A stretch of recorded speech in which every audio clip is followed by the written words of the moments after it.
Floods in South Africa's Eastern Cape province have left dozens of people dead, the province's premier said on Wednesday. Heavy rain and snow have lashed parts of the country since the weekend, disrupting transportation and power networks across the country. Some of the victims were on a school bus that was swept away, said Eastern Cape Premier Oscar Mabuyane. The number of people confirmed to have been in the minibus, it's 13 learners with 2 adults, the driver and the assistant to the driver.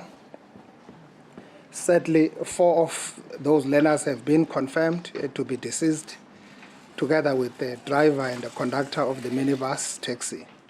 Flooding has become increasingly common and severe in South Africa. In 2022, a storm on the country's east coast killed around 400 people and left thousands homeless.